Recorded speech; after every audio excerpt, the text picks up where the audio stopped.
Oh, I'm muted. That's it. That's the bigger thing. Okay, that's probably what you were hearing. The absence of me talking. I just had it muted. Okay, there we go. I forgot to press the unmute button. These things happen.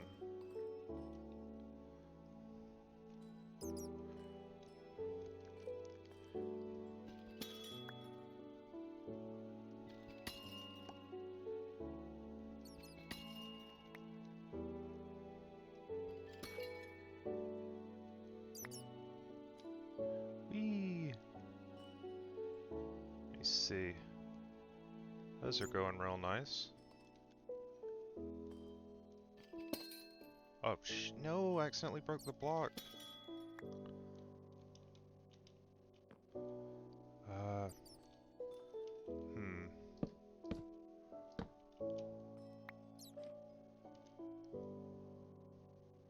Can I put that back, I wonder? Oh, I can. Good. Follow me, everything is alright. There we go.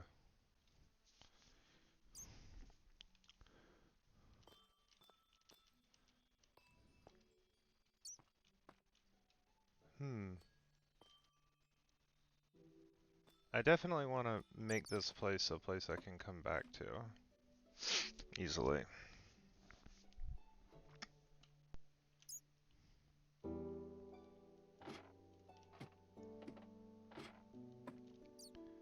So I was thinking, oop, they don't let you do that.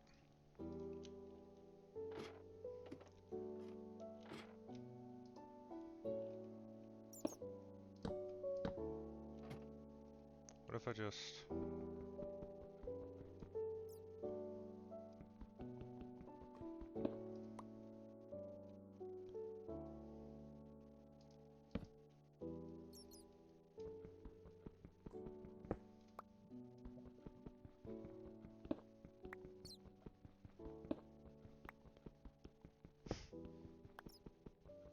I have the fame I need. I'm happy in this life.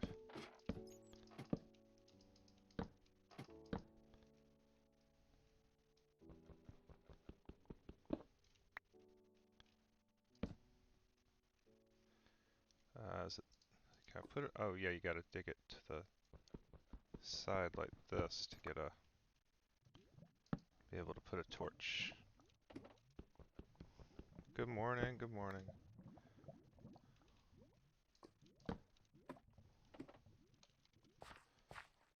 Oh, and there's the lava.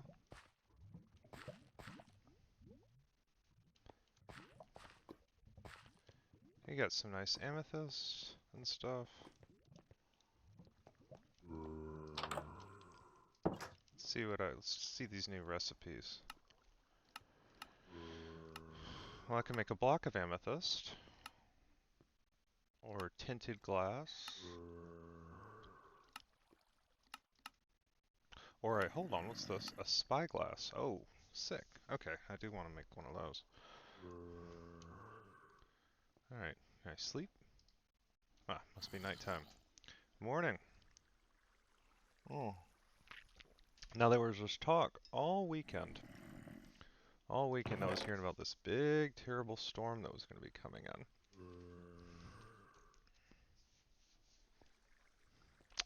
in. Haven't seen it yet.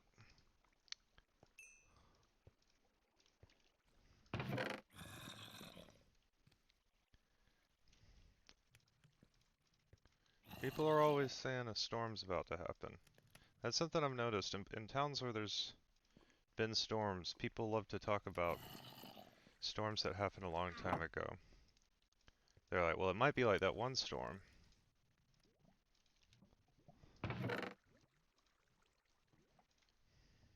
And then but then it doesn't happen a lot of the time, which is not bad, obviously. The preference is for there not to be terrible storms. It's just,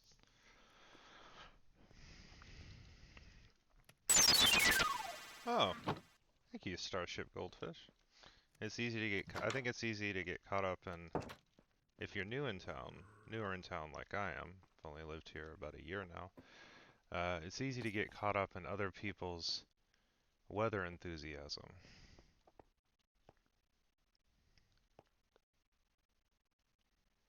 Hmm. Hmm.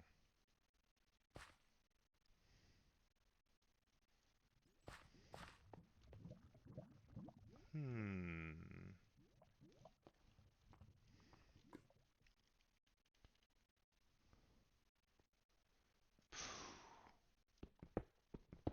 Oh, nope, nope, nope, nope. You.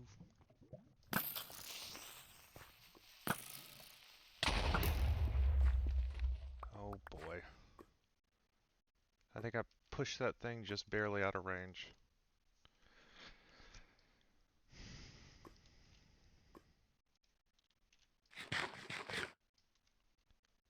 Whee!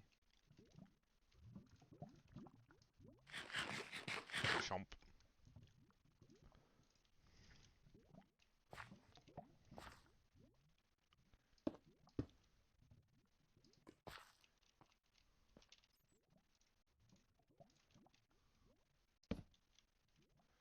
I've decided that what I want to do is build a safe passage to this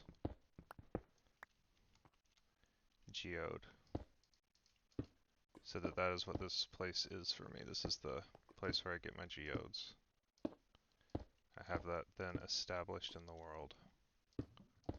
One less thing to worry about.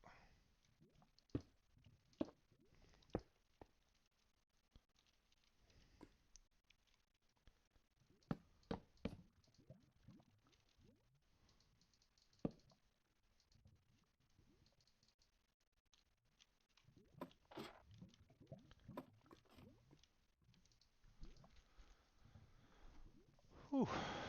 Okay.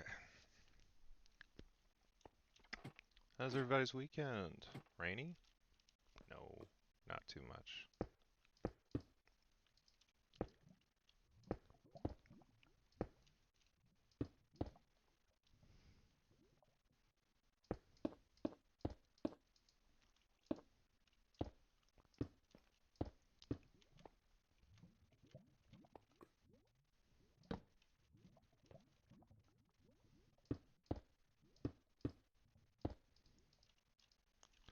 A lot of baking, new recipes. What kind of new recipes we talking?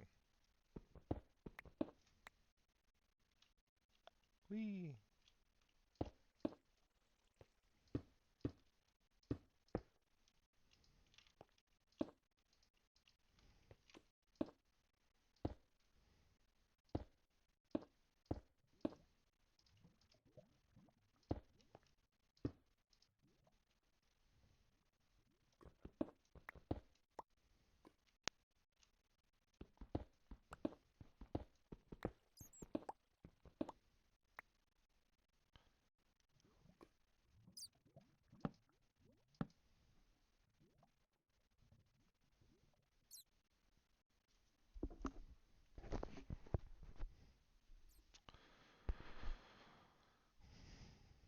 Cowboy Bebop and Ghostbusters. Two things you don't recommend. Oh no!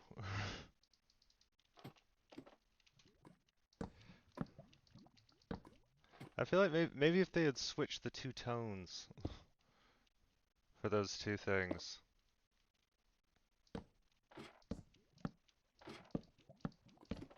I didn't.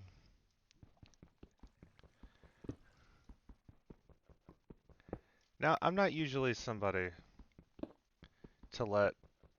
I'm not usually somebody who. I don't like to. I don't necessarily want want my opinion to be formed by popular scuttlebutt, by the hot takes and by what everybody else is saying. I like to go into something if something has any interest for me at all with eyes wide open and just really give it its fair shake. But sometimes you see a bunch of people I see a bunch of people walk up to a hot stove and put their hand on it, and they say, "This hurts." And I have the good sense that God gave a groundhog, and I don't need to do it myself. And that was largely what my impression of Cowboy Bebop was. And also I saw the clips. I saw a lot of the clips. So in that sense I did touch the hot stove myself.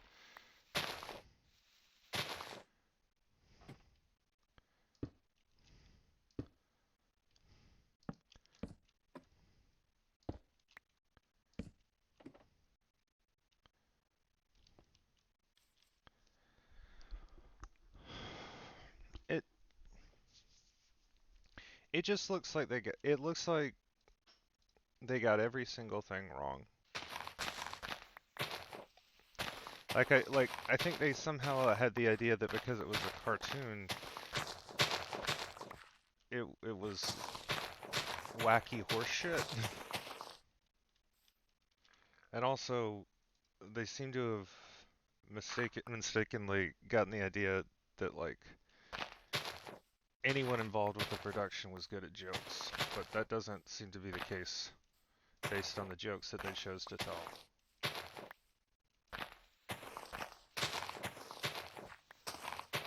I'm sure if you, I'm sure plenty of you have seen the blackmail clip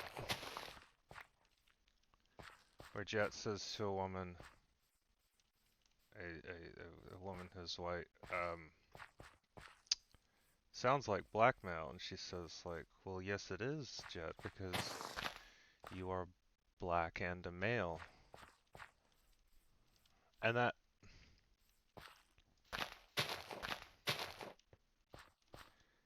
Follow me, everything is alright.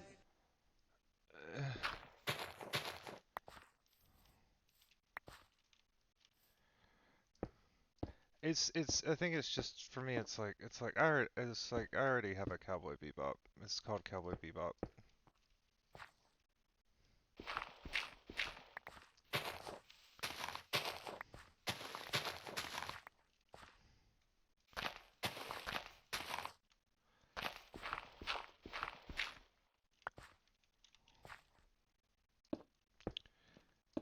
I saw the bidet stuff, I saw Faye saying nutballs and scrote shafts and this is totally this is totally hamburger, Spike. It's just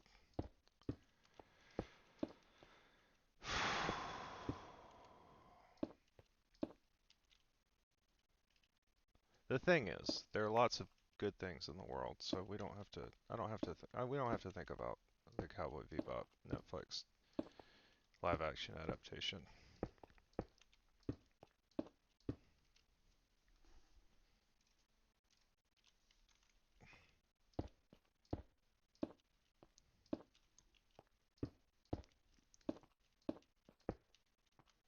There we go. Look at that. Nice little house. Um. Hmm.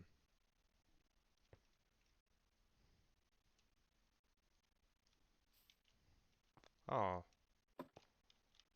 Mega, you always know just what to say to hurt my feelings.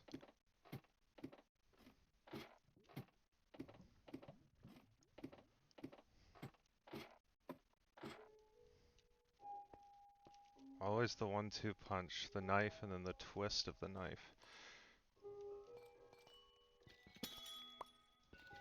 Oh, damn it, that one wasn't ready.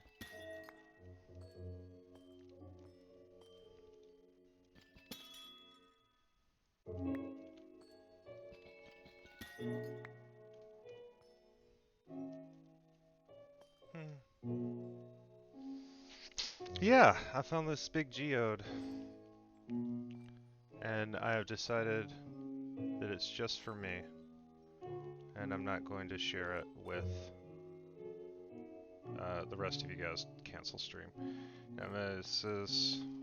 I'm kind of trying to protect it. Oops, where's this? As a harvest zone. Oh, it is growing up there, huh? Hmm.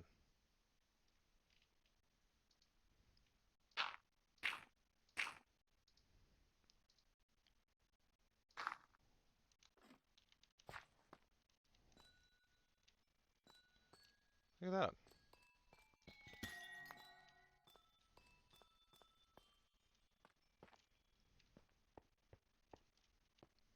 Whee! And I think that's the way back to this. Uh,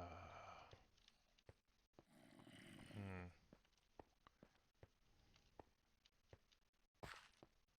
Ah, yeah, here we go. I'm just gonna go take a little nap.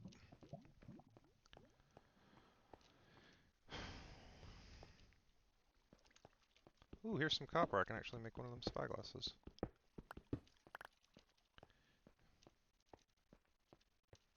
We were just mystified by the cowboy video. We didn't watch it, but it we were haunted by it all weekend, nonetheless.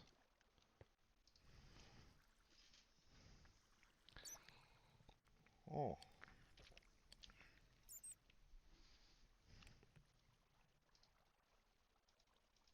Tell you what, we did watch Ocean's 11. You guys seen this movie? Dynamite.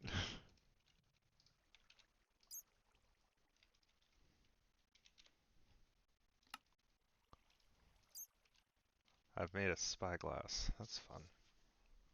Alright.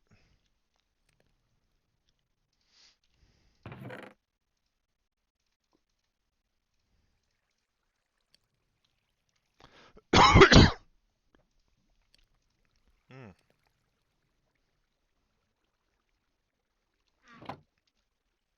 Nega's here with the terrible takes. Two. I'm gonna combine these two. Get a nice shovel. There we go. Do I have a spare door in here?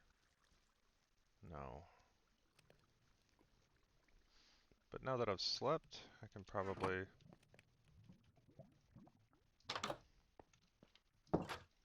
return. I'm gonna... Oh, just a little guy.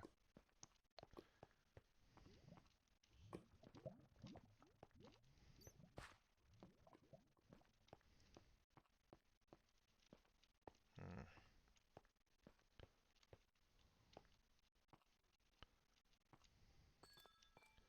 Boop boop boop beep boop beep boop boop beep boop boop boop.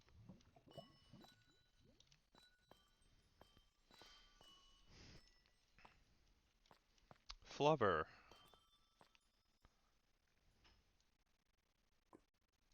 No, Mega, you're fine. I know the difference between a friend and someone who's mean. I've learned the hard way.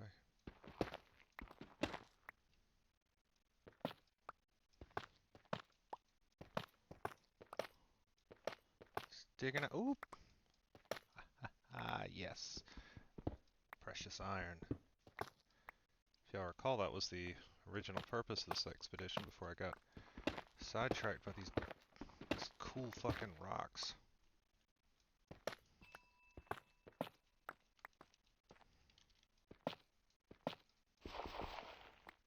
Tell y'all, I went to Magic on Monday night. I got there early because it was the release of the new set, Prince of Val, and I was like, I'm gonna get there a little early for a casual commander night. I'm gonna talk to folks and for like the first 10 minutes or so, because I got there 1/2 hour before it began. Uh, did not really talk to anybody because there were a bunch of tables, but the only one with people at it had already had 4 people at it. And I thought I recognized a guy. I was like, didn't I play against you in the pre-release? And he was like, no, I don't go to pre-release events. And I said, all right, my mistake. But then some other people came in and I got, oh shit, I almost fell to my death just now. And then I got to talk to people. It was I'm doing this. I'm doing a new thing for me, which is trying to intentionally make friends as opposed to incidentally making friends, like by accident.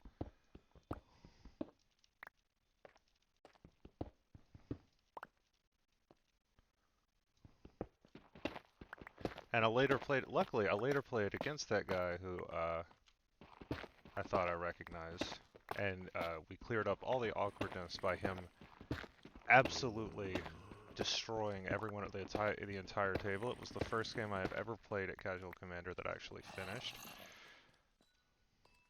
So any off-putting I was giving off was quickly dealt with by being completely not a threat.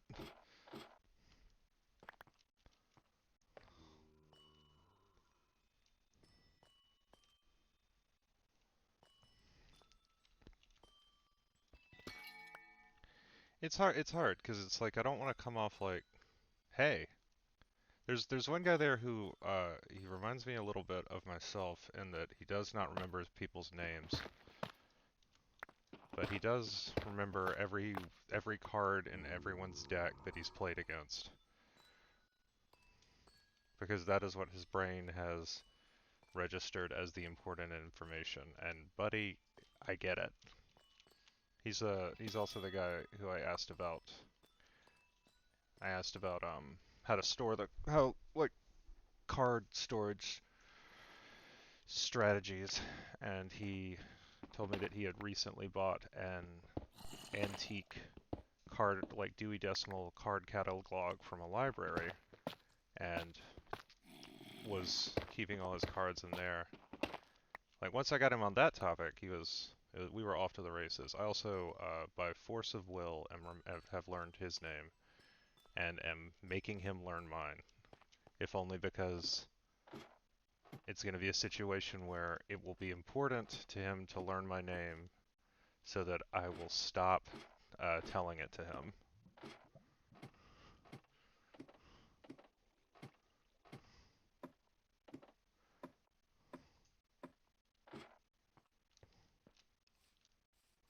It's a strategy that has worked on me, so I expect it will work on him as well.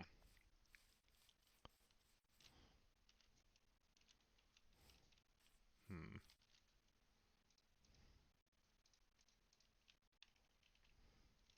Ooh. Whoa, that goes really fast.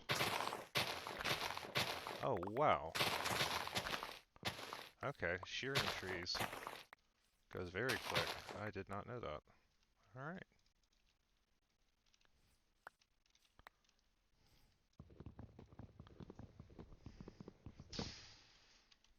Boop.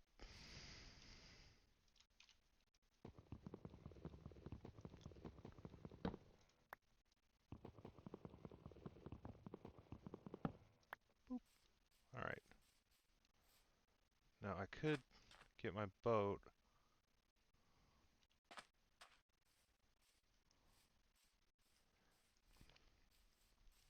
I like playing Commander more than I like playing so just if you're not a Magic head, Commander is this format. There's different Magic formats, and in one of them, I don't know what it's called. I think Standard or Modern or whatever. You have 60 cards in a deck, and you can have 4 of each card. So the idea is you can have 4 of like a type of card,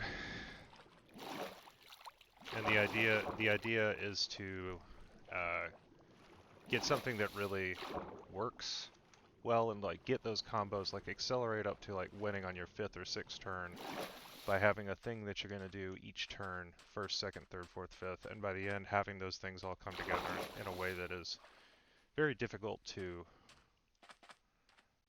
uh, not die to. And there are a lot of there are strategies about the interplay of those. Like obviously, if somebody else is trying to do that, you can go a long way just trying to disrupt their rhythm.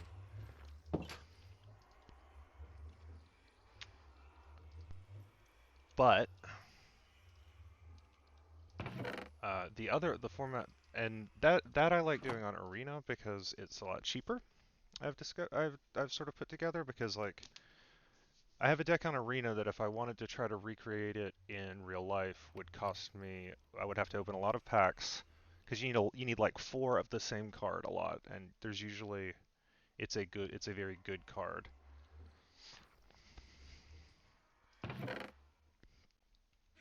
And I like doing that on Arena also because on Arena I'm playing meaner and I don't want to see the other person's face when I beat them in the way that I beat them.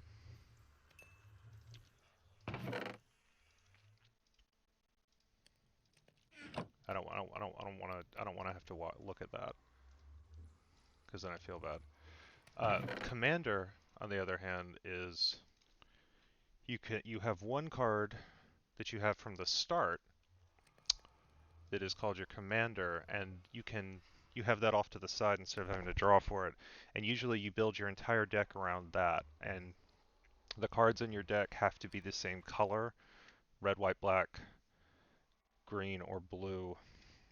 Have to like all share colors with the commander that you've chosen. But you can have, and then you have 99 other cards, and you can only have one of each.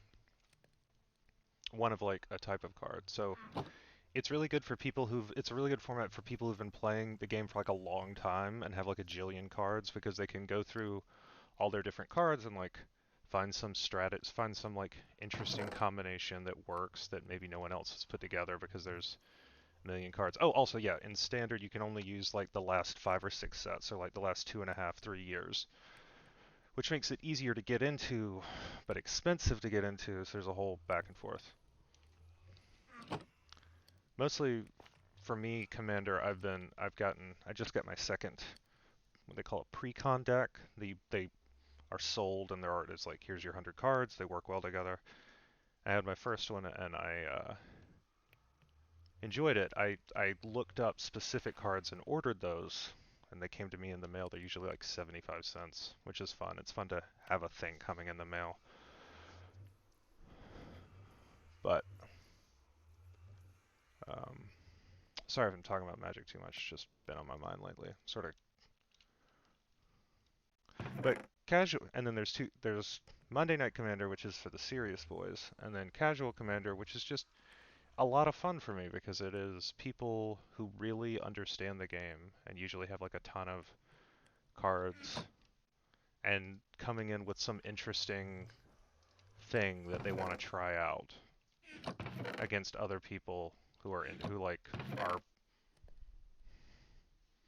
like amenable to that and will appreciate it. I described it to Kate as like it's like people spending an entire week or weeks or months even crafting a joke in the form of a 100 card deck and then going to like the only room in town that has all the people who will think it's funny.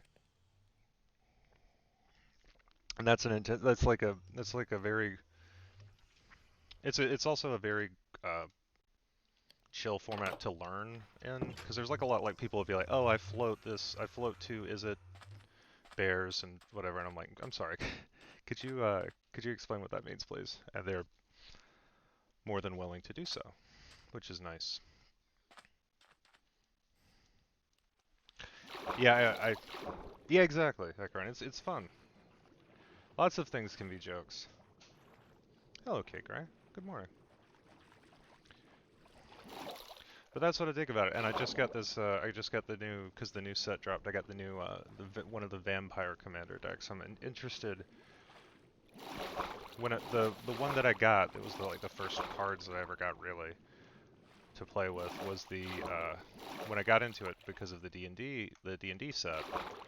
I got one called Prosper Tomebound, which was all about. I had to sort of change the deck to make it work for me because the way it was set up was a lot about playing other people's cards, playing them from exile, playing them from doing weird things, and it's like I don't really know the cards well enough to have a good time doing that the way that the way that a bunch of it was set up, because for me it's like I'm like I don't want to sit there like having to read the entire like having to like sift through somebody's graveyard, and which is what they call the discard pile, and like try to figure out like what was that card, what did that do, oh wait, that's not useful for me, never mind, sorry, can I see everybody else's, do you have 20 minutes? So I took out those and replaced them with like cards that did damage to people and gave me advantages based on uh, me doing my stuff. Oh, Josh Mink. Okay, I've got a door here, and now we got this. Follow me, everything is Thank you for the alright. follow.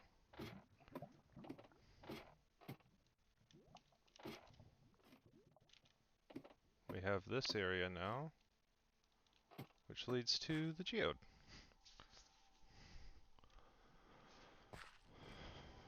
Whee! Uh-oh. What's that over there?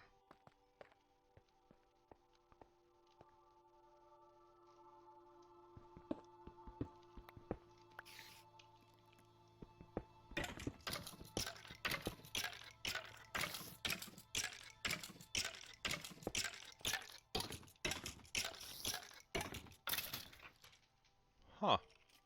That was the sound of something in there dying.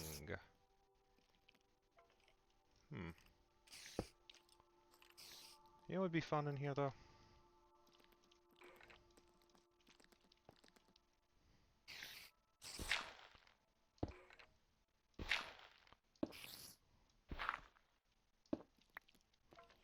There we go.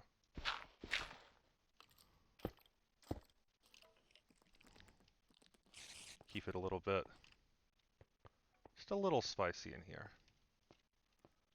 Not let our geode get too boring. God, I love that little sound. Ding doom, ding doom. Is that coming through on the desktop audio? Oh, it's not really. Hold on, let me turn that up a little bit.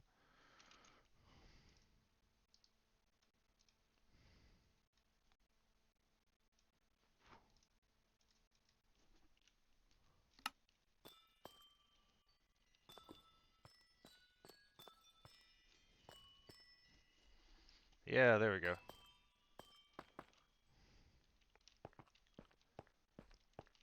Anyway, that was a big part of one. And then went to a friend's on Saturday night, and it was. And then yesterday, Kate's back is completely messed up, so we took it easy.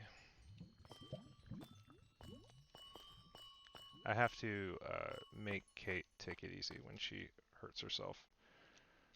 She is not amenable to that. She's got that work ethic that's like got guilt tied up in it, and that can be you need to step in with somebody like that and tell them like, hey, you gotta take it easy. It's not bad to rest when you're hurt.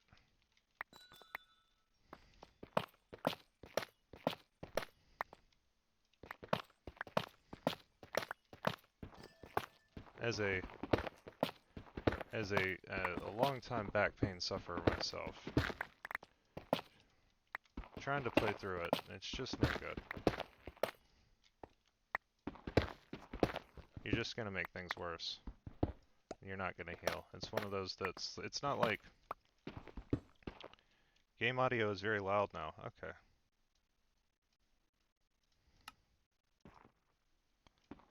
How about that? There we go. It's one of those things. It's not like a cold where your body is like. Although more and more I'm like realizing it's like I think before COVID, we all just spent a long time just playing through the pain on being sick a lot. I think that's part of why COVID ran so roughshod over us. Is like, I found this big amethyst, and we got the bunny. We finished the train cart through hell, and we got bunnies, and then we got them to the.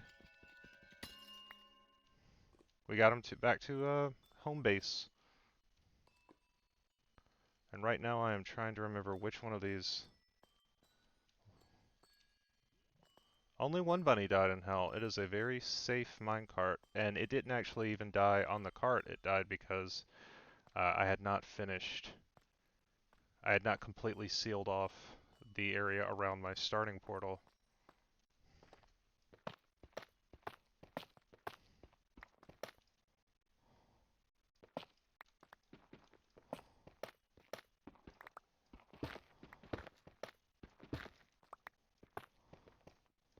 If a bunny dies in hell, it comes back to life as a bunny. The thing is,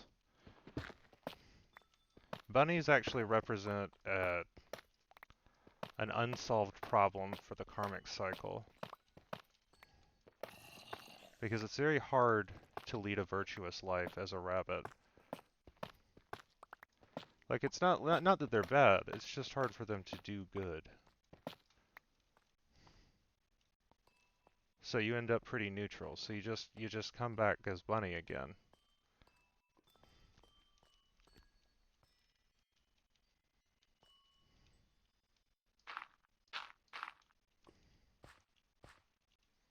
Oh, well, this wasn't it.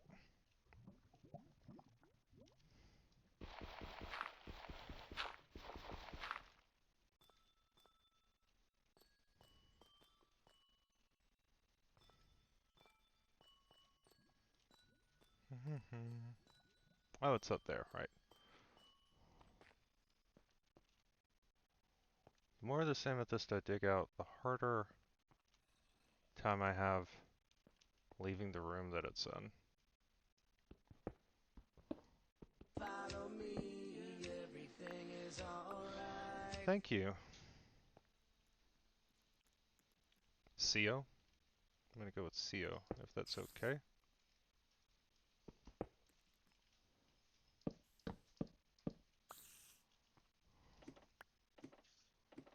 Hmm. Well, this is the way out. Oh, there, it's this way.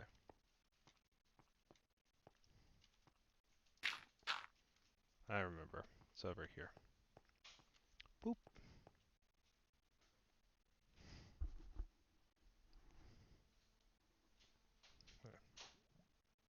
Siobhan.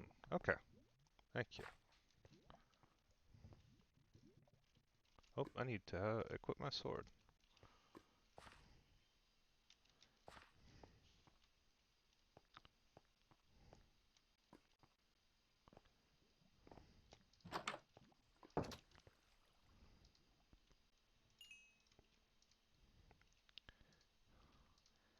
I would never. I don't think I could ever try to impress French ladies. I think the only way I would ever succeed at impressing French women would be through my indelicate whimsy.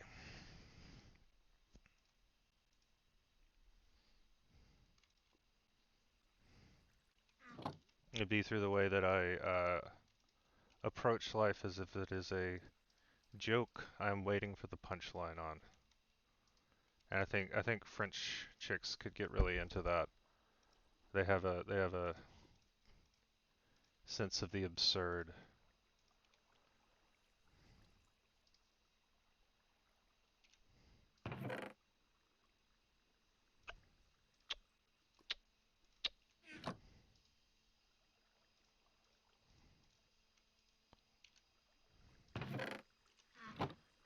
Many of our great existential philosophers are French. Partially because they were trying to reckon with with France's horrible history of uh, colonialism.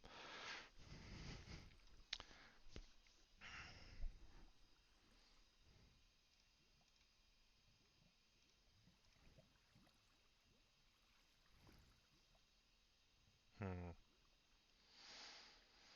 I've gotten a lot of amethyst now.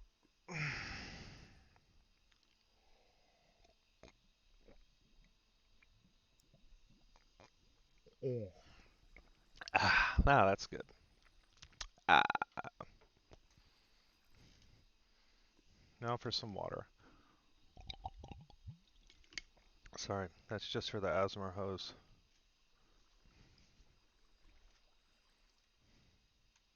Nap time.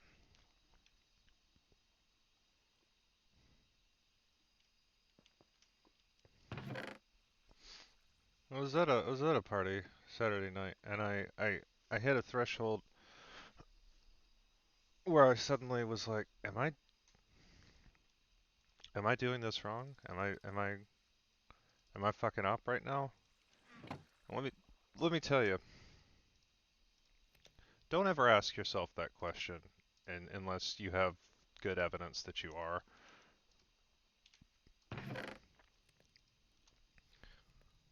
Like,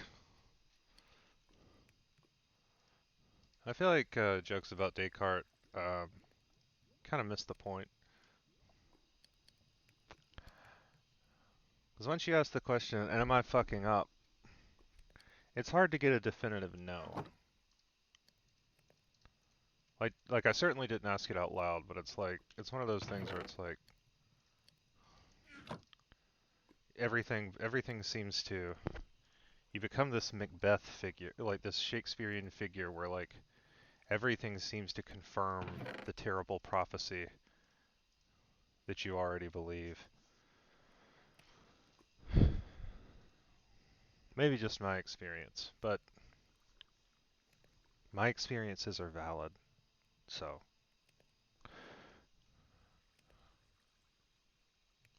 I kind of want to try building a portal, but I don't know if it's going to be too close to my other portal. If I build one here, like if I build one up top, I don't know if it's going to be too close. But yes, that's exactly right. There is only one way to find out. So, we're going to find out. And if it's an okay place to build a portal, then all this stuff will be easier to transport back home.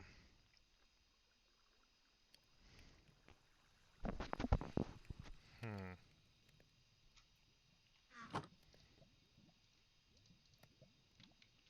that's not right.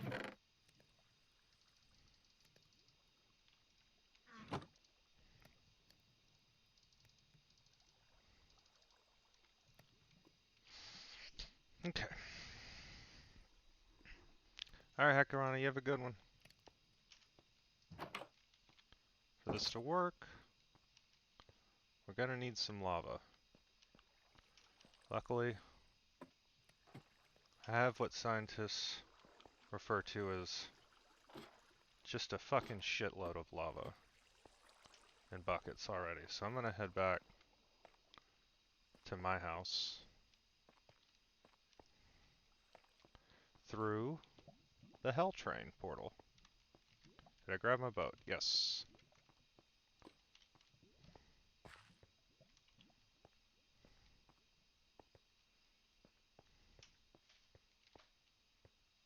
Hmm.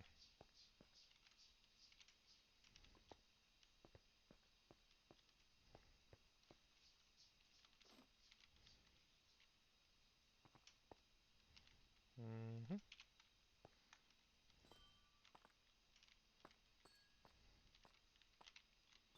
But I also wanted to throw some torches around in here because I think I have by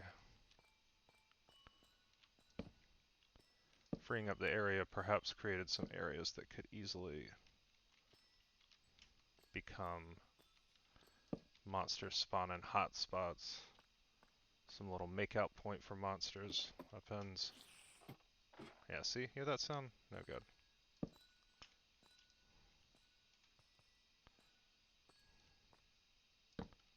This sneaky little zone.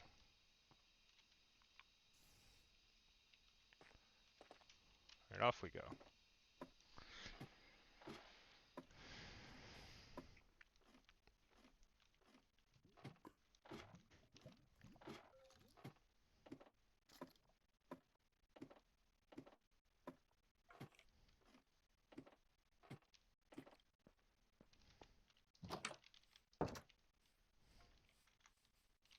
Like if I portal over there, if I got a portal over there,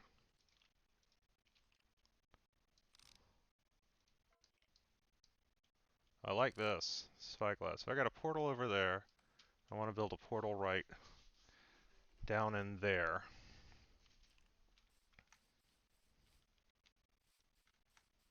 Is that going to be too close, I wonder?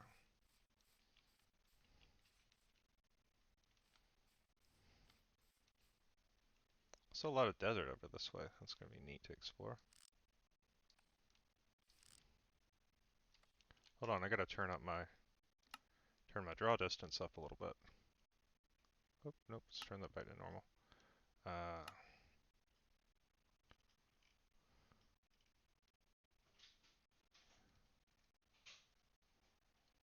Boop, maybe bump that up to 22.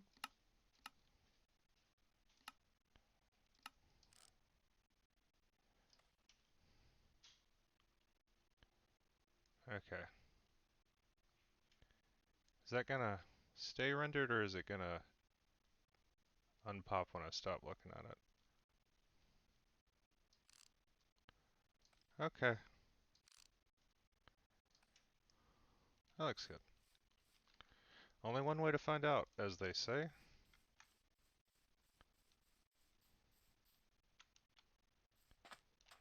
Doop doop.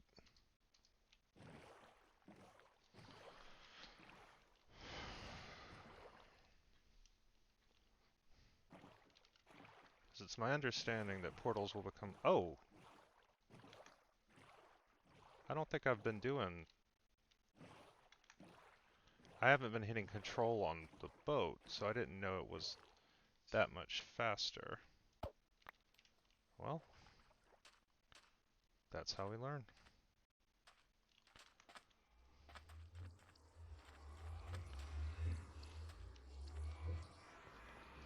Let's see. Did I leave anything? Some glass. That's good.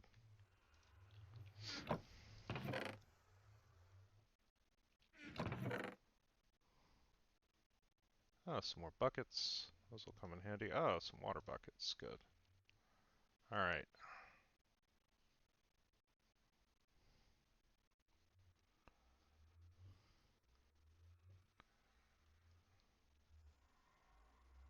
Dirt. Some more dirt. Alright, let's go to hell.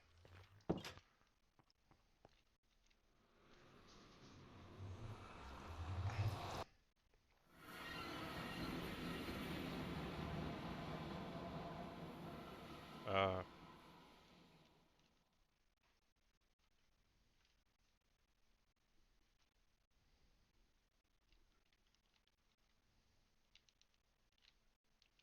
Maybe, turn that old render distance back down a little bit.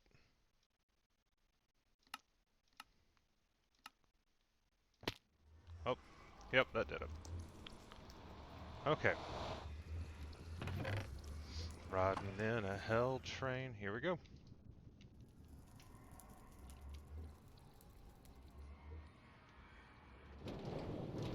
Oh, God.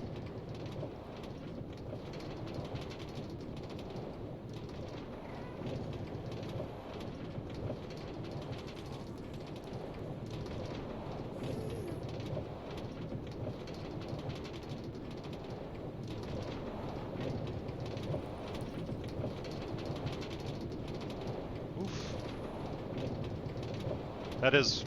okay.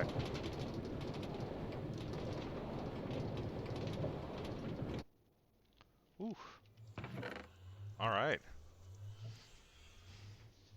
What a hoot.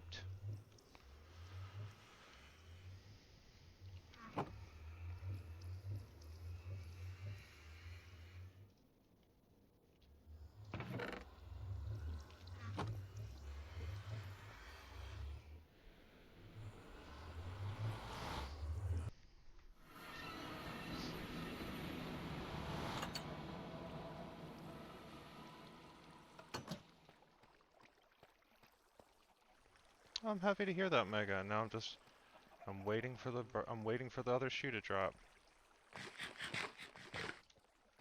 Waiting for you to break my heart.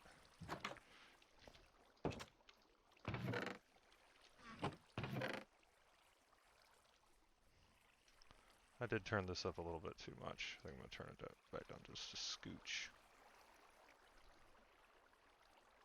Just for me. Okay. I like it. I like my hell train. And I'd like to continue. I'm trying to think. Let me see. What is this? What was that? I need something like minimum. It's got to be like 1, 2, 3, 4, 5, 6, 7, 8, 9, 10. Okay. Like 10.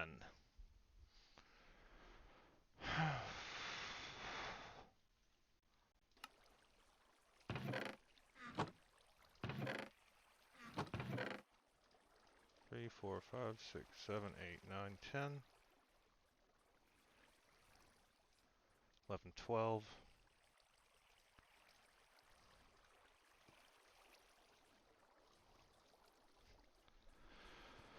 I guess that is still a compliment. Alright.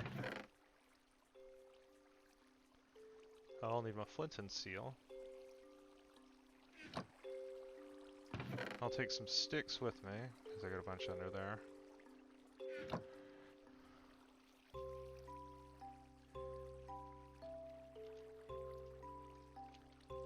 Now my understanding... Oh, looks like we can take a nap here. It's been a while since I've slept. Back at home.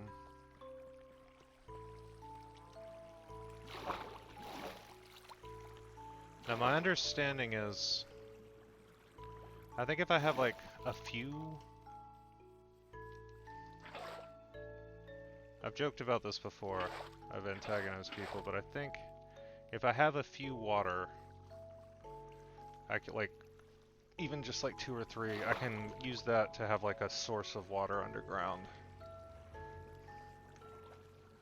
It's source block source, so I'm gonna do that. Well, I'm gonna check on the bunnies while we're at it, see if they've escaped or raised any other hell. Getting them up these stairs was a trial and a half. Oh, there they are. 4 bunnies. Fiver, Bigwig, Hazel, and Captain Holly. They're trying to escape, but they can't.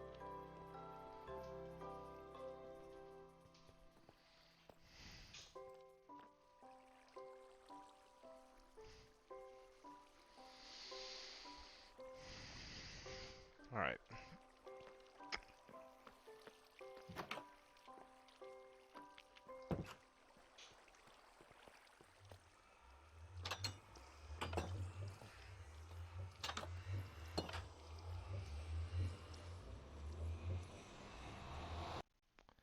They are unhappy.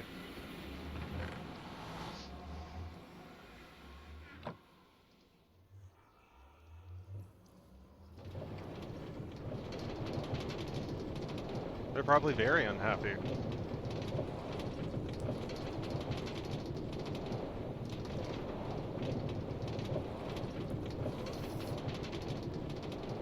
I'm probably gonna improve it right after I finish what I'm working on here. That tends to be sort of that's sort of the cycle, I think. Build some kind of project and then I come home and I improve my home a little bit. Morning, Garrulous. Like I'm hoping that these mines, I kind of want to like, Jesus. I don't like this new thing that's happening. Where it's taking a lot longer to... Damn it, did I not? Did I leave my boat? Yep.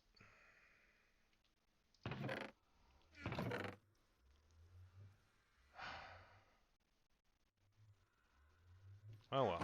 I think I still got time to make it. If I swim...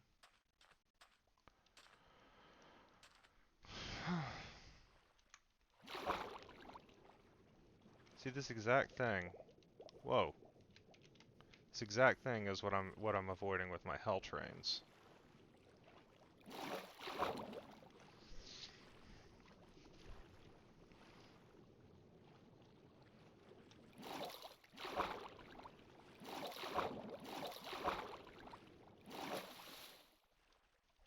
Just travel time. Just like having things in multiple locations and forgetting where they are and stuff. This is why I built all the zip lines and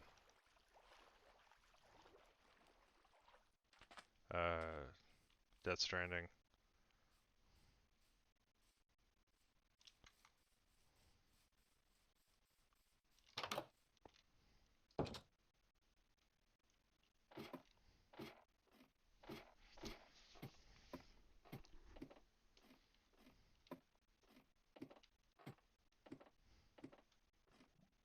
Well, something just occurred to me.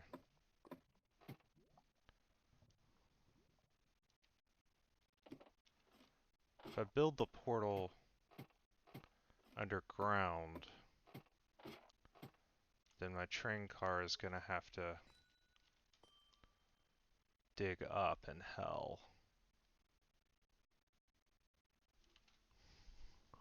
The Nether. Or will it? Let me think.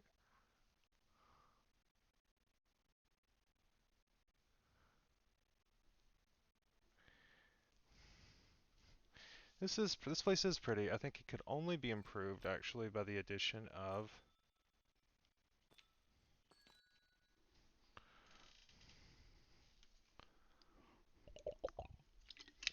Portal to Hell over here in the corner.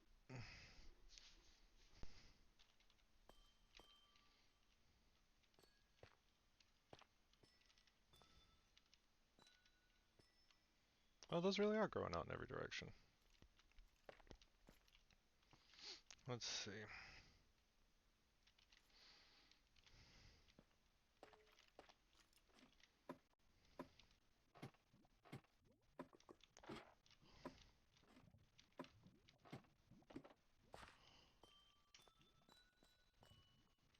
Huh.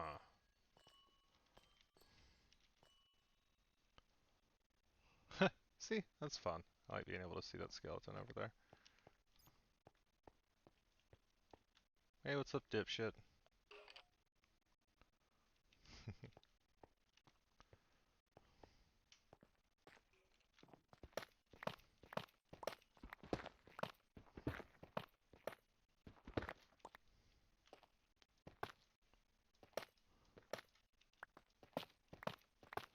Boop, boop.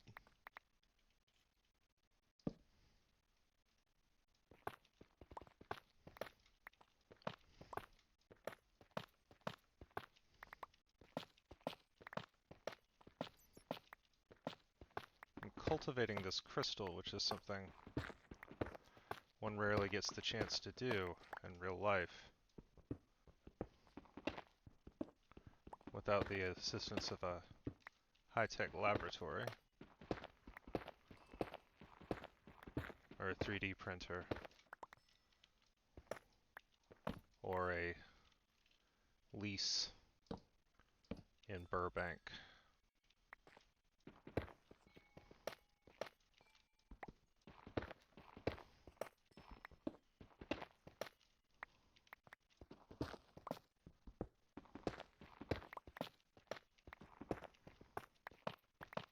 Oh yeah. Just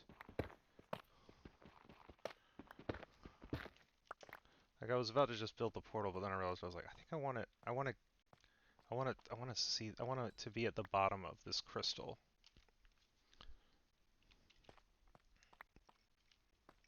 And I want the whole crystal freed.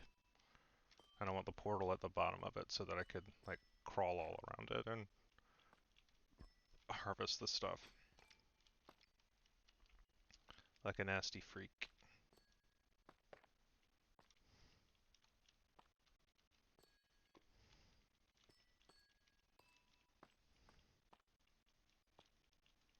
Hmm.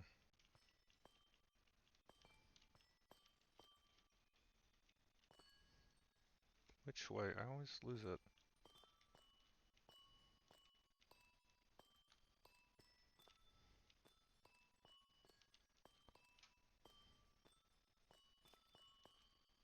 Don't think it's over there.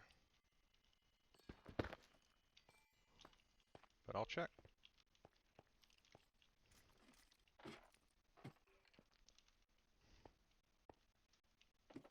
Ah, there it is.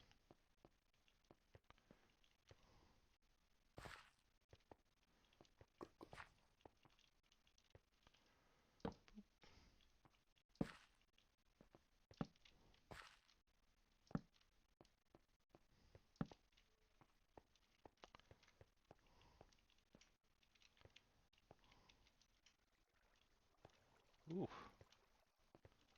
Well, here's where all these monsters have been coming from, probably.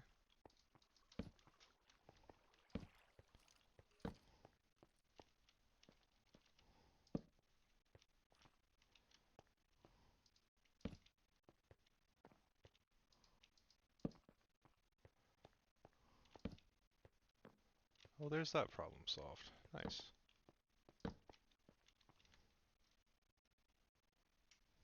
Hmm. Oh, I don't have any space for this. Oh! I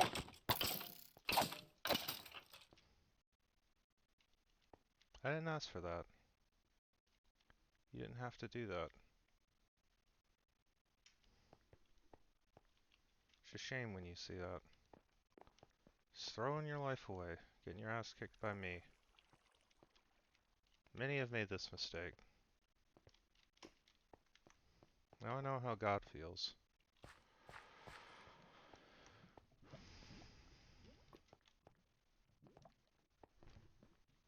Oh, the rain is beginning. Perhaps.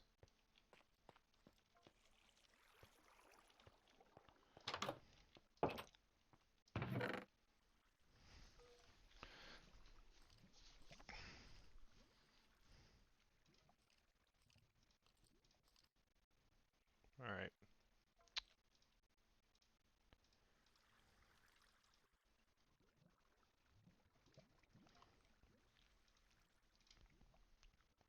Now I'm going to be engaging with hot lava, which is something you got to be careful with. So I'm trying to figure out the safest way to do that. I should have brought... Damn, I should have brought enough for another treasure chest. I always call it a treasure chest, I've realized. Even if there's not, like, treasure in it. I think that's just what they are in my head. They are treasure chests.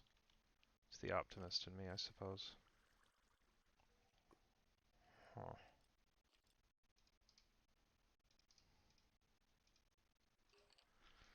Alright. This isn't going to be easy.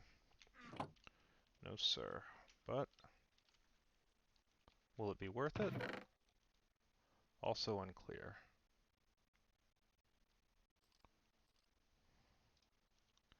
Should bring at least one extra iron pickaxe, because... boy howdy. Do you burn through them trying to build a portal?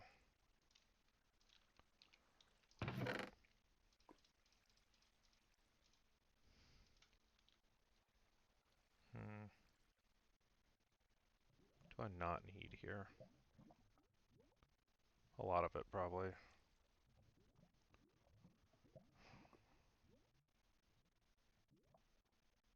Hmm.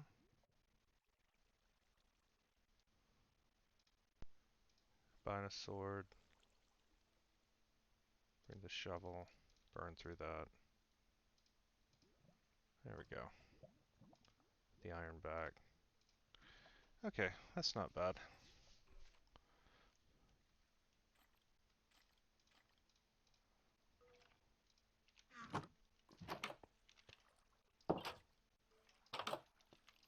Oh, but that's right. The whole point is I need space for the. I'm gonna keep digging it out. There we go. Bring the ladders. And I might as well turn these planks into sticks. That'll help.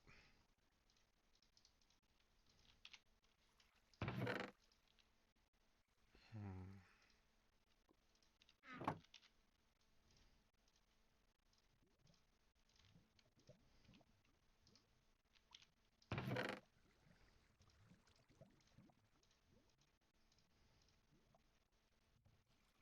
Anything else I can put back? I can put back a couple of these.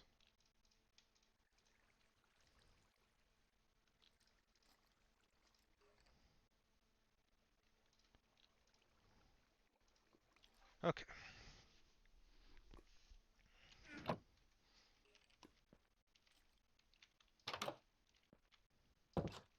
Let's get going on this.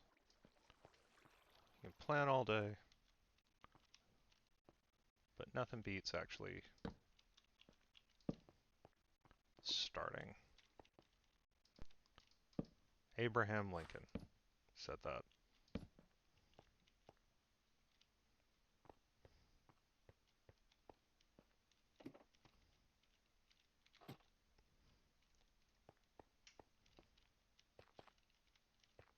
Here we go. Whew. Rain's coming through.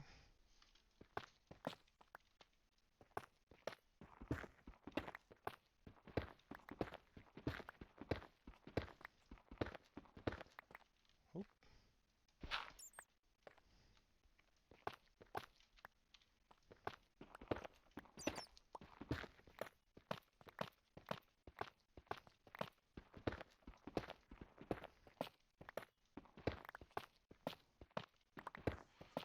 Clearing out around this geode.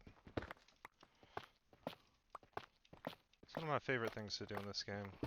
I'm chasing the dragon of when I found that buried pirate ship. There I go again. I mean, it was just a ship, but in my head it's a pirate ship, you know? Treasure.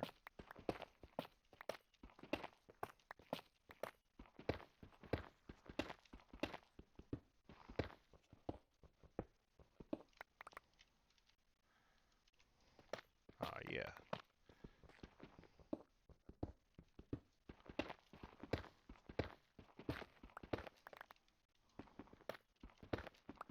There we go.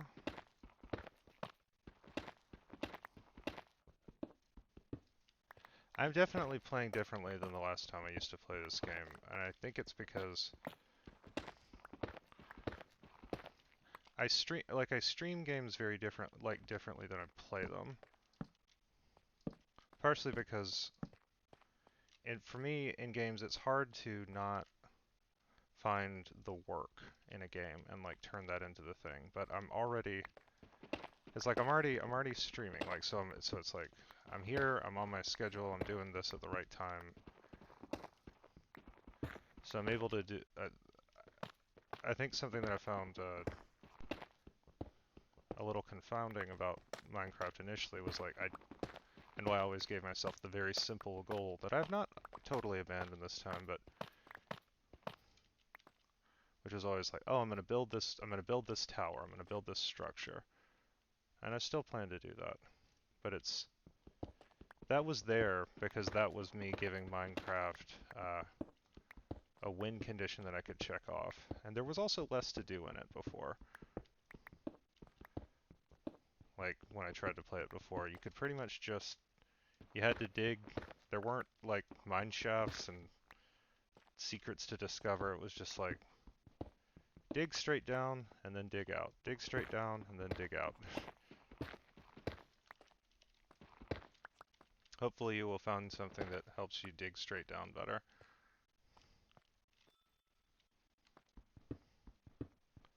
Also, I remember constantly starving a lot more.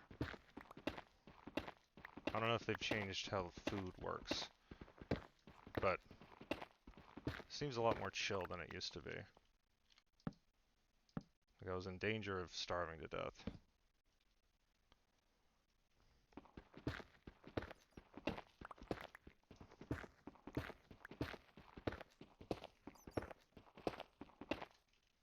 Yeah, like the first time somebody came rolling, like walking up and playing the game, this time I was like, what the fuck is it? Like that one traveling trader who I think I trapped in a fence.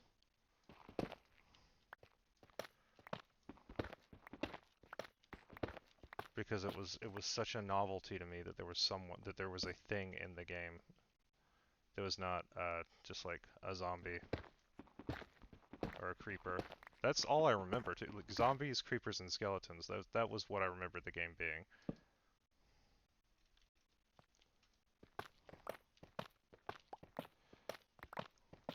Yeah, I don't like hunger wasn't a oh you need this you need to be full to heal or to do some of your stamina driven. Like now it's more like a stamina meter. Before I was just like constantly hunger was going down and then I would die. So it was like make sure you mine. It's like okay, it's like now leave because you have to like it felt like it was just there to make you leave the mine occasionally. So you wouldn't just mine forever. Which I always say it's like if the only way you have it's like I mean and they realized this obviously because they changed it. But if the only way you have to get somebody to do something in a game is to avoid another annoyance that you put in there to make them do the first thing, I don't think that's great game design. I think that's boring. That's how I feel about like inventory space in games. It's something. It was good in Breath of the Wild because in Breath of the Wild they forced you to, by having low inventory, it encouraged you to use weapon. It was a relief when a weapon was used up sometimes because it freed up inventory space. But like when a game doesn't give you any inventory just so that they can give you more inventory space later. David, David Lynch cringe is me. It's just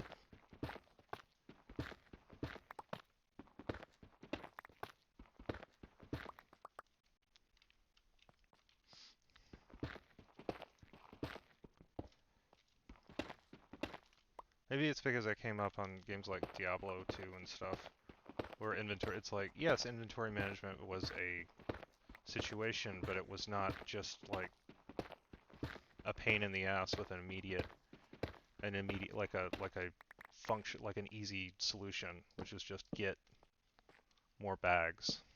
It turned me off about early World of Warcraft too. It's like you start with a tiny inventory and then you get bags and it's fine.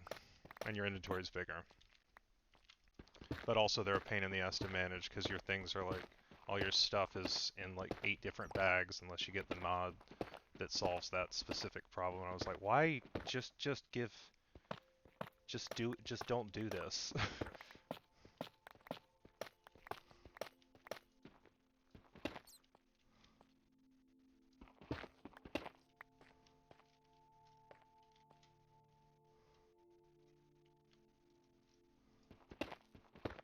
Like I was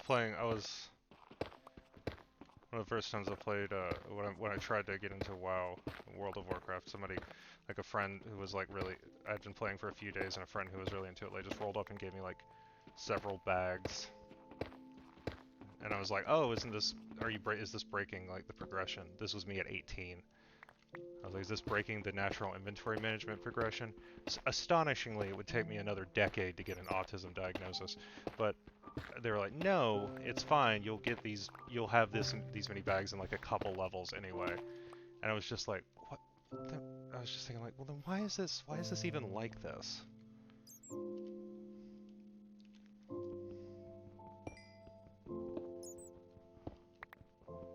Like if it's a problem that only exists for a few levels, and then is permanently solved.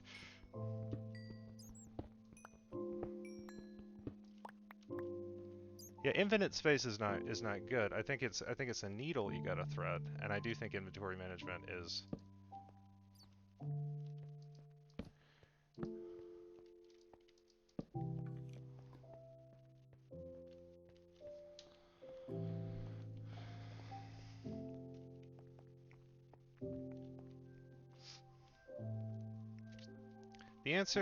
The answer. Oh shit! There it is. There's a mine. There's the mine shaft. Yes. Okay. Okay.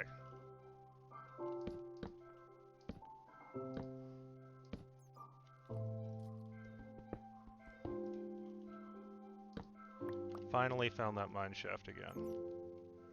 Now to just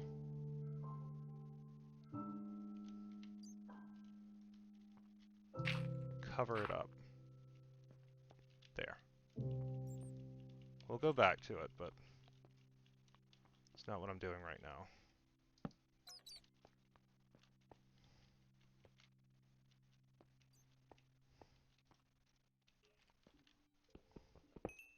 I only found it because I got distracted. Yeah. See, there's like, for my money,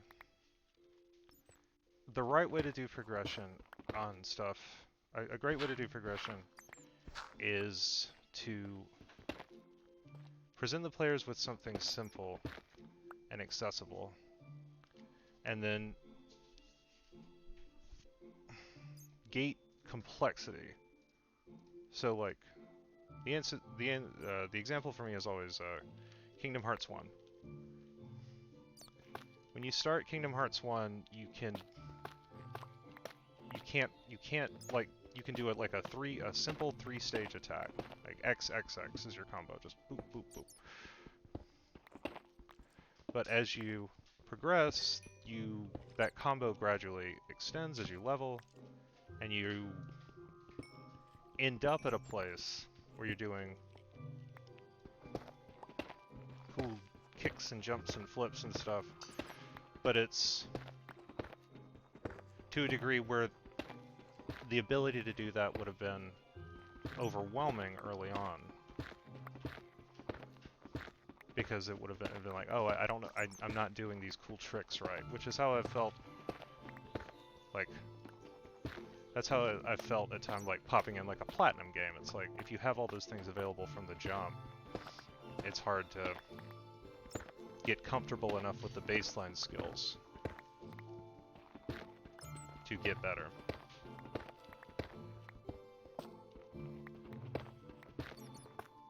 Ooh, this big old crystal. Oh, we love the crystal.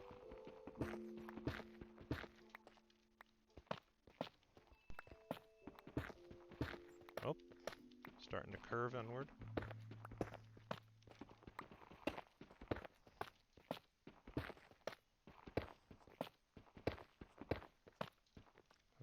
I'm not picking stuff up anymore. Okay, I gotta go back to the treasure chest.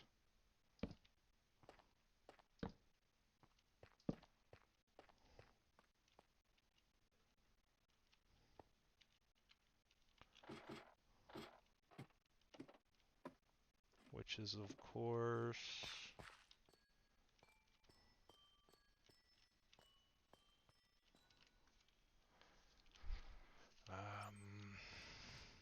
okay, I remember what it looks like now. There's like there should be some extending across. Have fun.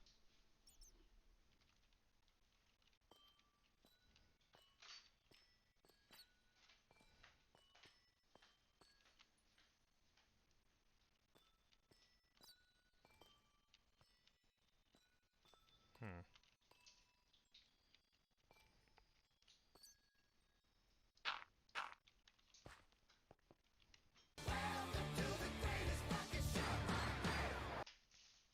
Oh, thank you, Koiji.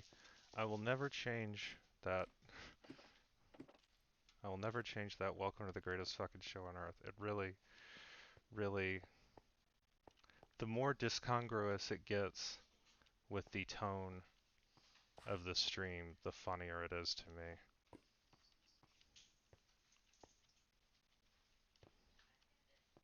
Love you. Don't get rained on. Oh, right. Shit. Got all this business. Okay, let's see. Hmm. Forgot about this problem.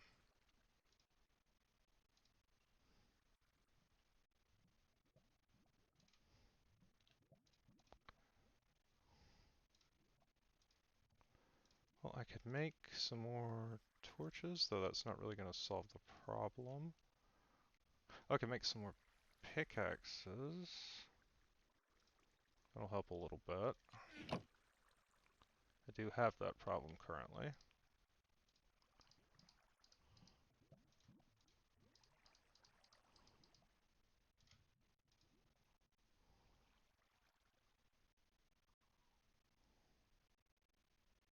Wait, why did I think creating more objects would help?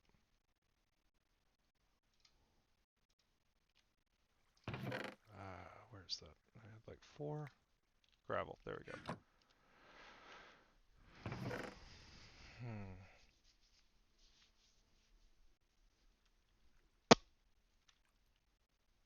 Maybe what I need to do is go up top and where I know there are some trees. And get the trees. But first, get some wood and do that. That would probably help. Yeah.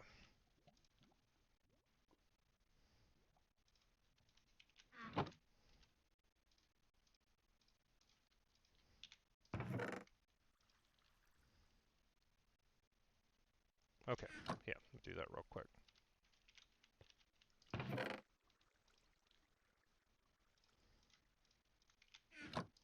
I'm also going to cook this egg.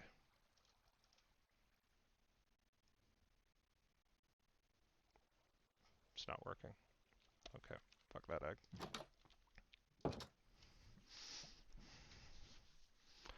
We're theoretically going to get dumped on with rain. I see it coming in, I think. It's hard to tell for me.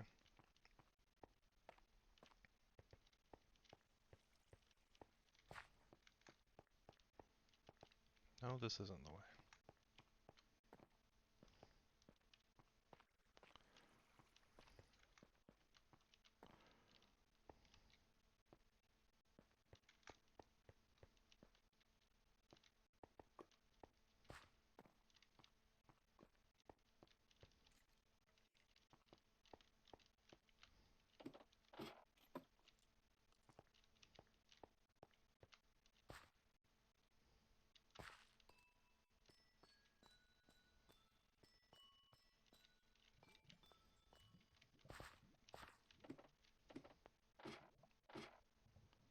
Hup.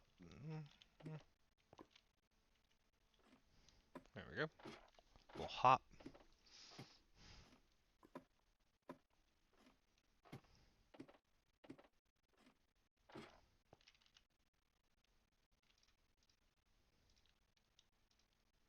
Gonna need my sword presently, probably. Because my dumbass decided to do this at sundown. And there are no trees nearby. Spectacular. Oh, but the good news is I also forgot my pickaxe. I mean, forgot my boat.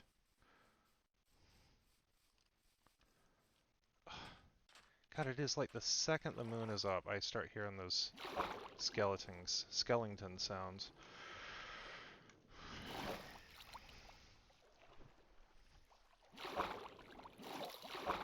Is there anything on this island? This island looks... This little zone looks safe, I think. Maybe because I was looking at it when I...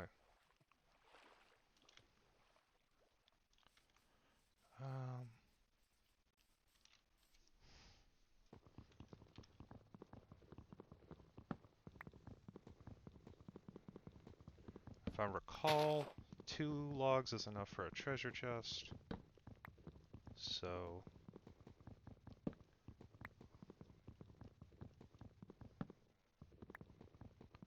this should...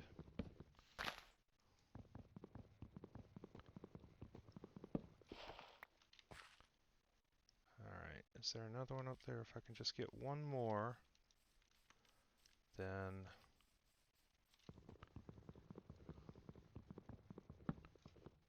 Wait, where'd that go? Shit.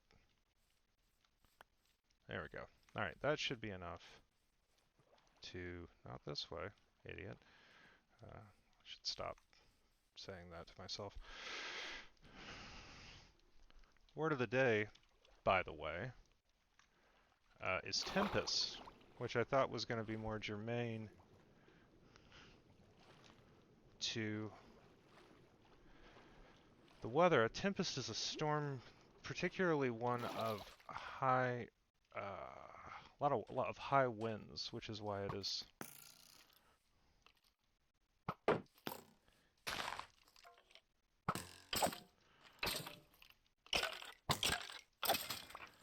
often characterized.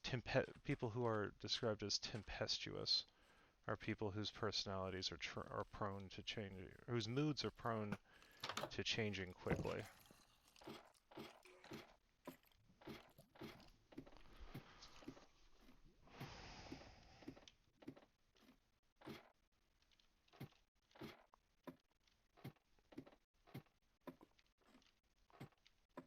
There we go. And I'll just easily remember the right way to go, because it's in the other direction. Right? No? God damn it.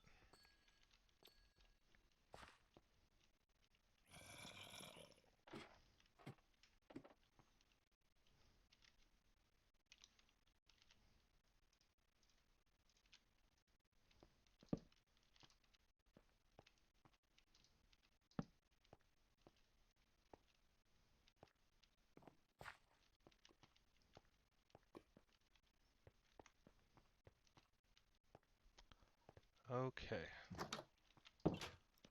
Boop. Nap time. Oh yeah. The guy?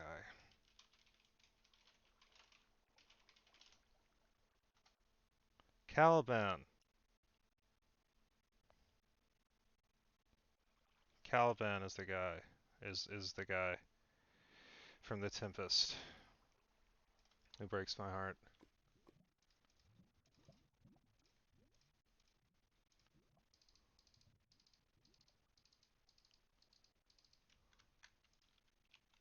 He's the only one who's actually from there.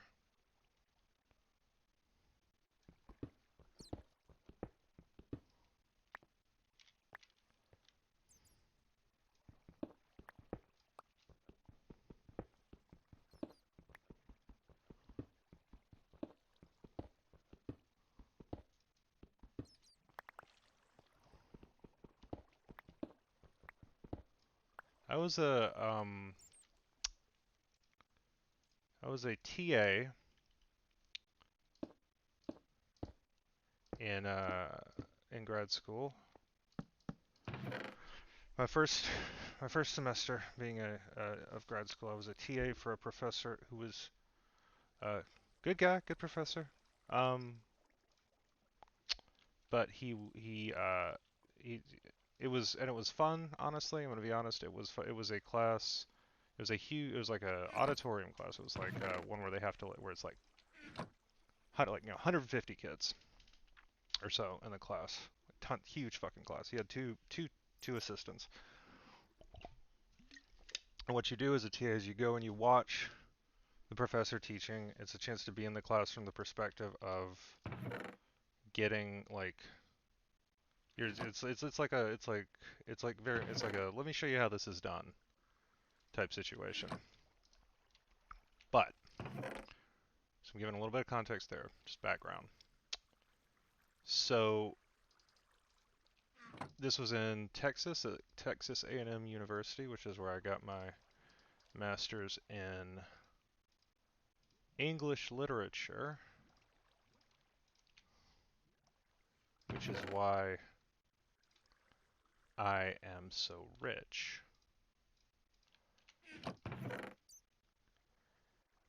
But so Texas, it is what it is. It is a place that does not. I'm trying to work up to this, but we did a few plays that semester. Like you do the grading, you do some of the grading as a TA. It kind of teaches you how to put a syllabus together, how to do all this stuff. He taught a few plays, and it was fun going into a classroom and like as a graduate student, like just like getting to straight up here old like I imagine it's like the essentials, the basics, the good shit. But the plays he taught, it was like Romeo and Juliet, great. Um, The Tempest, great. Did Much Ado About Nothing, cool. The one that was weird for me a little bit, slightly, uh, was when he did uh, Merchant of Venice. And if you don't know The Merchant of Venice, it features a character who is. This was during a time when, in Europe, when Jews were treated sort of like. Uh,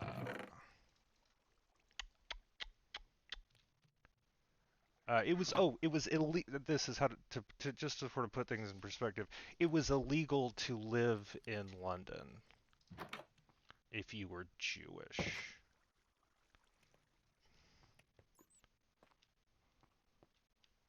Like you weren't allowed to do that. They had another place for you to live. That shit ain't new. That wasn't new in the 40s. That they're always trotting that one out. So it's on that's on like the that's like Radiohead's Creep of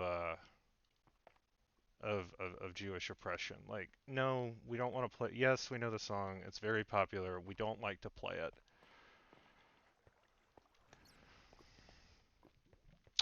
But it was weird being in a class of because it was all freshmen. So the closest like it was freshmen in like at the significantly less liberal big Texas University state school. Um, I don't think they had seen a lot of Jews before, but I was sort of as a TA, I was sitting right in the front of this auditorium, and let me tell you, I definitely felt 150 eyes on the back of my head for a good for like the 3 weeks we were doing Merchant of Venice.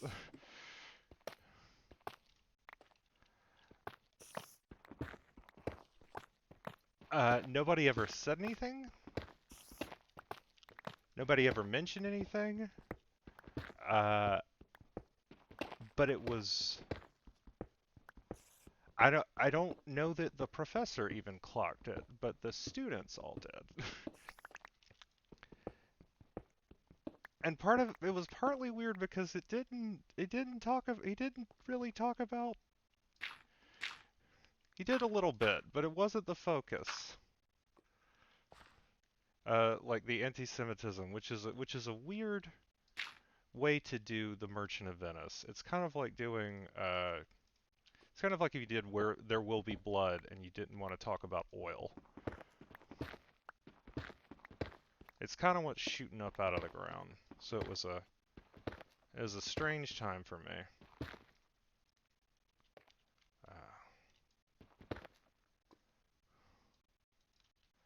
I don't get like a lot of people. Oh shit. Asking me stuff about that, and part of it is because it's like I didn't. It's ethnically for me. I grew up in like a Christian household because my family wisely go if you go back to where there's actually Jews, they converted when they moved to the state of Georgia in the 1880s from Palestine.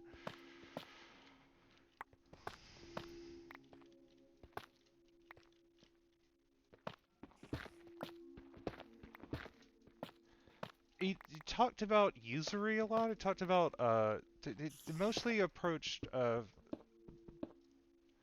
Merchant of Venice from a perspective of changing attitudes towards debt and money lending.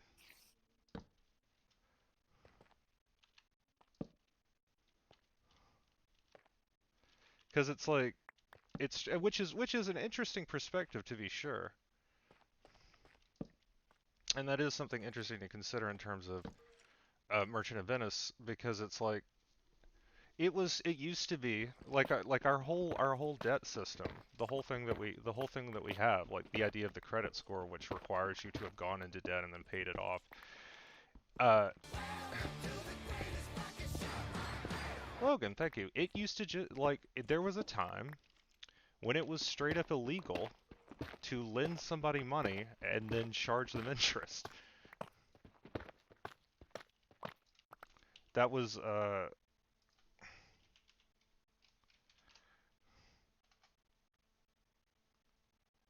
it was something called usury. Yeah, usury, which is, we certainly backslid on that because it was viewed as like predatory, and it's like, oh, this is taking advantage of people at their weakest in order to enrich yourself by producing nothing.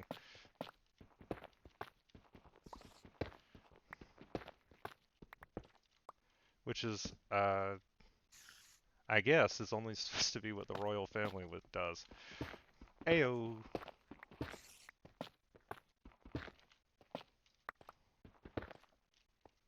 And I actually do think that's part of why usury was actually outlawed, is because it it was getting in on it. They were getting in on the royal family's game.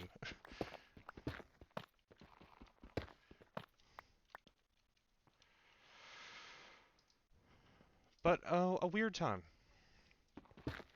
All this to say. Well, it's more like it was illegal. That's part of why Jews were banned from anywhere. But anyway, Merchant of Venice. An interesting. It's interesting because it's like Shylock is a huge piece of shit. He's not like a. He only has like a little bit of complexity, and it's very difficult to know because it's like he's got the thing like hath not a Jew eyes, if you prick us do we not bleed, arguing for the humanity of Jews. But it's impossible to know how that was received, and it's like, is it was this because he's an irredeemable piece of shit in the play, and it is inherently tied into his worst qualities, which are all Jewish stereotypes. And also, remember, it's the kind of situation where it's like nobody, because it was illegal to be a Jew in London, because you weren't allowed to live there, uh, that meant that it's not like people were like, well, that's not like my friend Mikhail. That's not like the guy I know. It's like, well, I guess this is what Jews are like.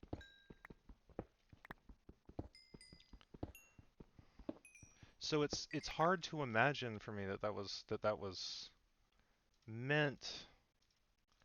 I've always been I've always been like sadly pretty sure the the that Shylock's monologue was probably played for laughs. I don't know. I'm getting down on the weeds about a hundred centuries old play, but that is what I went to school for. Believe it or not, not for civic engineering.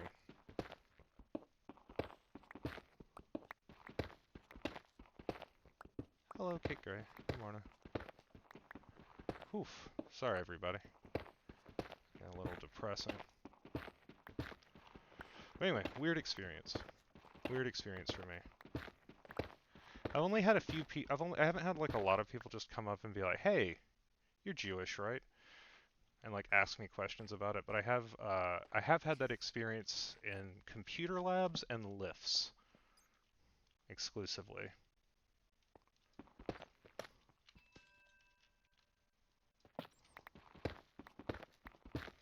I had a guy.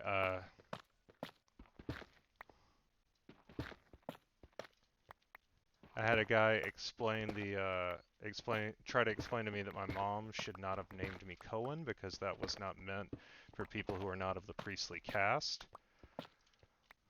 And I explained to him that actually Cohen was a last name in my family, and that I was named that to preserve it, to preserve the lineage, and so I was of that caste.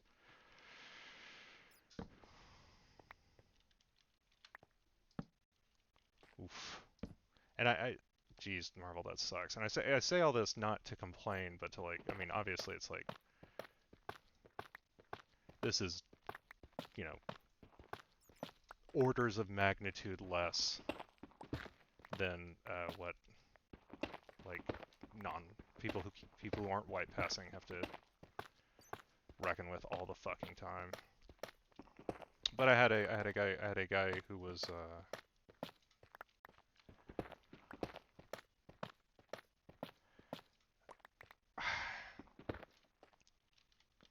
I don't remember where he was from, but it was I don't remember where he was from because I was so off put for by the question. But I had a guy come up to me in a computer lab and say, "You are a Jew, right?" And it was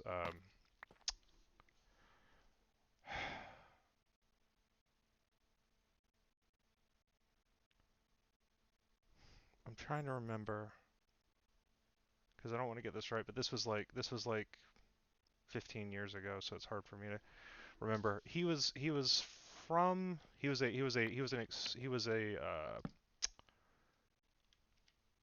like not exchange student, but I don't remember the exact terminology. But he was from the continent of Africa. I cannot remember the specific nation, and I'm also obviously not going to try to imitate his voice because that would be insane. But I said, yeah, ethnically, but not religiously, which is what I always say. And he asked me how I felt about Palestine. Like, this is not somebody I knew. He just, like, walked up and asked me this while I was, like, I think I was probably playing RuneScape in the computer lab.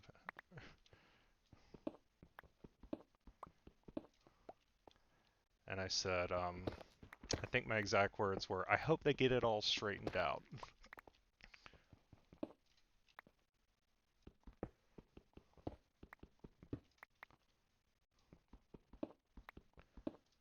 You know, words were, I stand by that, I guess.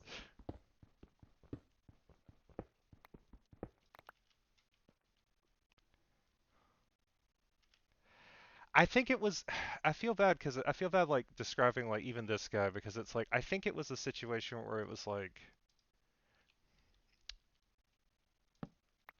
he like for him it was like oh shit I've never seen a Jewish person and he was like here doing his cool study abroad thing and he was like I can get I can get a perspective I can get the perspective of somebody about this thing and then he would have that and I gave him like the least informed, dumbest answer possible.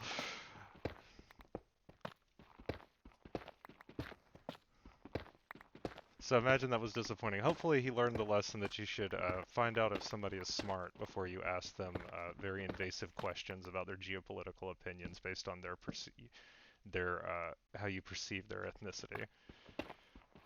Or maybe just don't do that at all.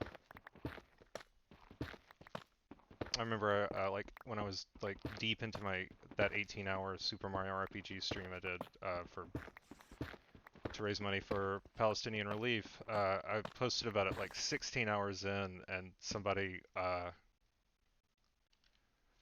replied, and it was because of course it was like an animator in Burbank was like replied to my tweet. I was like, we're 16 hours in, Palestinian relief we're gonna finish tonight. We raised like 8 grand, and somebody replied like,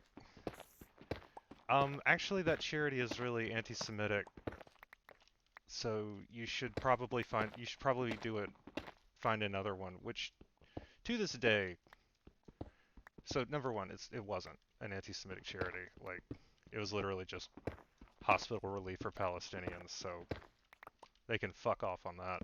But to this day, I one of the most insane, like just wildly misjudged someone else's. Like it's like I'm like, oh yeah, I've been playing a fucking video game for 16 hours for this charity. I but what I'm gonna do right now, uh, this charity that I had already vetted and researched before I committed to doing this, I can't wait to right now stop what I'm doing and engage with you on this topic.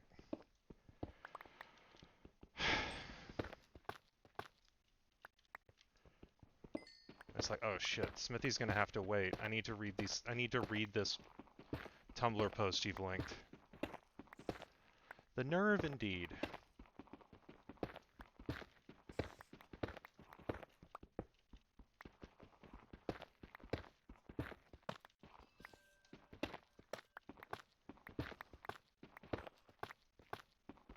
Whee! Oh man. Tearing right through it. Oh, is this the bottom? Oh shit, okay. I think...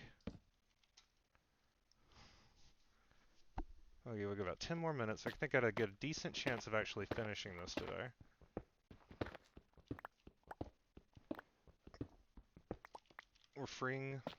Actually freeing the crystal.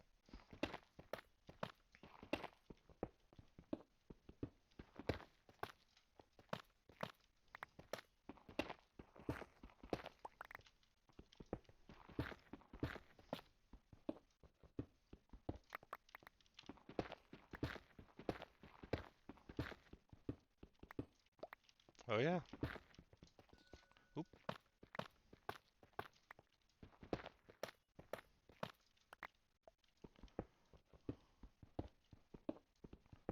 Ooh, oh shit, though. What if I built... It would be very tricky to do it without breaking it, but what if I built the nether portal inside the crystal?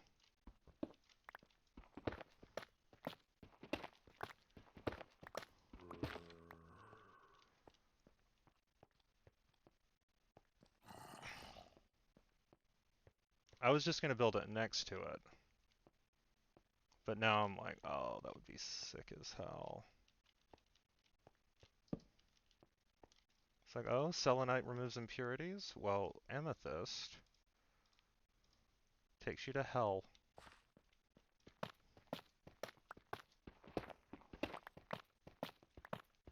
One thing I love about not living in Los Angeles anymore is it's a lot cheap. It's like when I want to buy a cool crystal to like use for D&D or something, I often like get little props like that. Like if I'm like, oh, you find a crystal, and then I pull out the crystal that they found. They're a lot cheaper if you're not living in a city where people believe that they can like cure you of things, or So like a spar of selenite in Los Angeles might have run me like $20, and here it's like $3. There's also a bunch of mining. There's like mining around here, or there was, and so that there tends to be like places where they have those. California crystal culture, exactly. Yeah. It's just it's like it's I think every town probably has this economy, but it's the worst where there are stores that are do not exist for any other reason but that somebody has a rich spouse.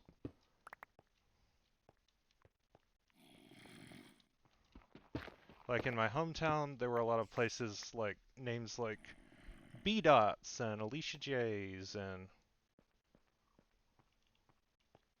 Honky Fleas and or like the attic, the attic and like stuff like that. And they're never open very long, and they always have like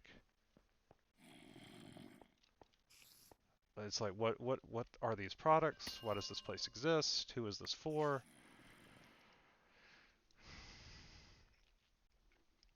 Yeah, sorority frat apparel, and in California, all of those places are in Los Angeles. All those places are pretty much thriving because you can sell anything to anyone, or you can sell not to anyone, but to a lot of people. There's just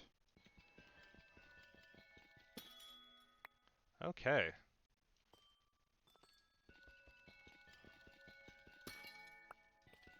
Oh, that one's not big enough.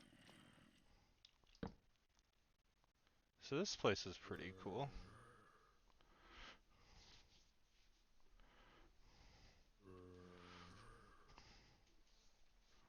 Oof.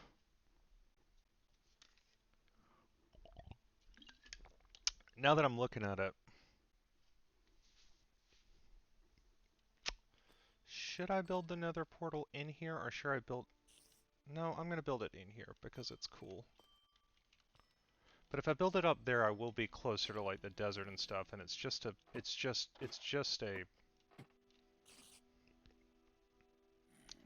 a ladder ride up. Hmm. I guess tune in tomorrow to find out. But I am gonna build another nether portal tomorrow for sure. Okay. Oof.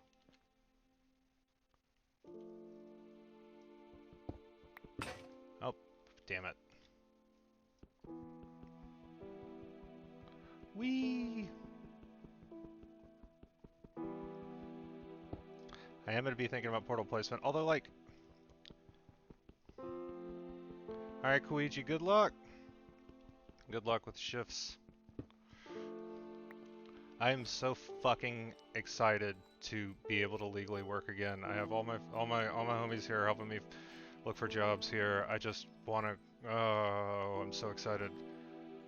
It's part of the reason I started doing this stream was because part of the reason I started doing my morning stream. Thank you so much, my generous patrons. Just gonna say it. Abram, Albedo, Daniel, Heike, Jared, Jumbo Won't Crab Meat, Jeremy, Kate, Luigi, KC, Kolsnick, Matty Ice, Morag, Mushroom Lantern, Sam, Shield, Sophia, not taking name, Tom, Trent, and Zach. Thank y'all. Y'all keep it much. And thank you thank you Logan also for the I'm trying to make this thing weird. Thank you to Logan and Kuiji for the Twitch subs this morning. Starship Goldfish are the bits. We have a good time. If you want to get on the Discord, get on the Discord. and I'm about to throw another batch of stuff up on the YouTube old Minecraft streams. So I'm about to sit down and do that. But see y'all.